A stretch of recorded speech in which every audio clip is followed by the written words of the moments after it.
Hello! Today I felt like doing a sort of time period inspired look. I'm planning of doing more of those in the future in chronological order, so I decided to start out with the 20s. So yeah, this is it. Pretty much the time of the droopy eyebrows and yeah, this blush full on the cheeks. What I did is just look up just Google a few ads of makeup products from back in the 20s. Those usually didn't have pictures, surprisingly. Those had more drawn images of women.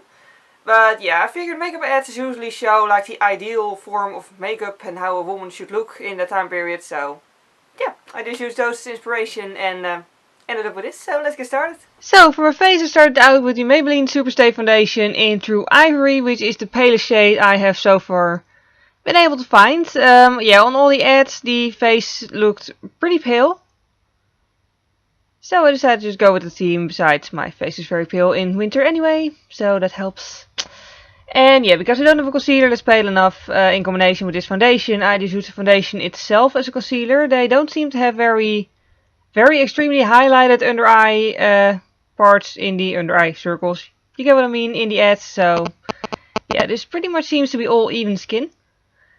And then I used powder. I used a translucent powder and I used it... Well, I used it with a powder puff for two reasons. One, because it makes the foundation even paler. And second, because I think they were pretty matte, pretty big on matte skin back then. So yeah, I just tried to go with the theme by making my face as matte as possible and then going over it with a brush to make sure that all the powder is evenly distributed all over my skin. And then, because it looks slightly too powdery, I added a makeup fixing spray. And I just really hate applying those. I love the effect, but I just don't like spraying things at my face. Anyway, then I went on to blush. And in those days they put the blush slightly different than where we put it now usually. Really on the apples of the cheeks and pretty much higher up to the eye than we usually would nowadays. Yeah.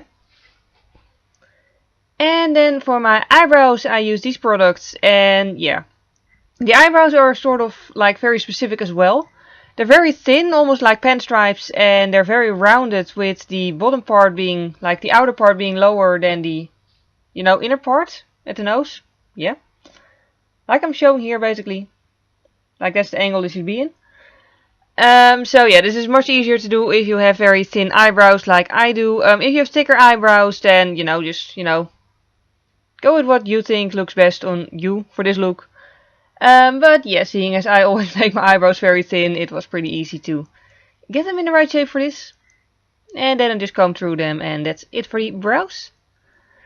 Then for my eyes I started out with the Yves Rocher sort of a jumbo eye pencil. I'm not sure how they call it. I'll just put everything below the video as usual.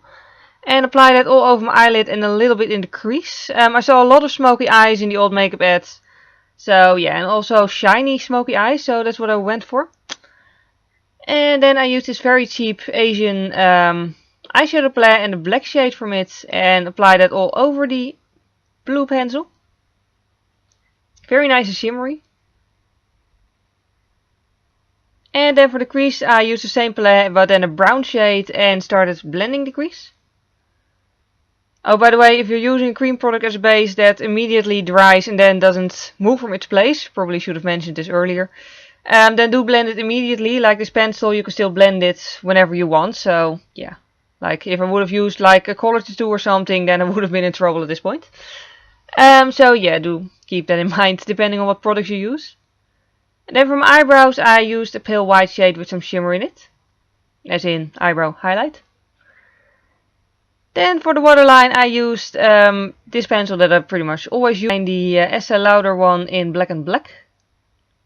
Bottom, top and on the bottom. And then to tie everything together I also applied some of the brown shade that I used in the crease. And by the way, and as you can see I also made the upper eyelid a little bit droopy. That seemed to be a theme in the 20s to make it more droopy rather than the whole cat eye shape that's in fashion now. And then for mascara I used the one that I always use, the one by Rimmel. Scandaleyes Lycra Flex, and apply that on the top and on the bottom. I think I still had mascara in a jar back then, but I don't have that obviously, so I'm just going with this one. And then it's time for the lips. I'm using this Yves Saint Laurent shade, which is a classic red, because classic red seems to be the exact right thing for a classic look. Yeah, they pretty much made the lips very small back then, as far as I could tell from the ads at least. So I tried to do that as well by just, you know, angling it down towards my inner corner quicker than I usually would. So like making my lips look smaller than they actually are, yet still full. Which was pretty difficult to do on my bottom lip with my piercing, but yep. Eventually it worked, and then I moved on to my hair. I decided to go the easy way and just tie up my braid in a bun, and then my bangs I just pretty much made as sleek as possible without putting products in them, because I just washed it and I didn't want to stuff it with products. And yeah, then that's the final look. I really enjoy doing this. It's like really sort of a challenge to apply makeup in a way that you're really not used to. Like they really did it different back then.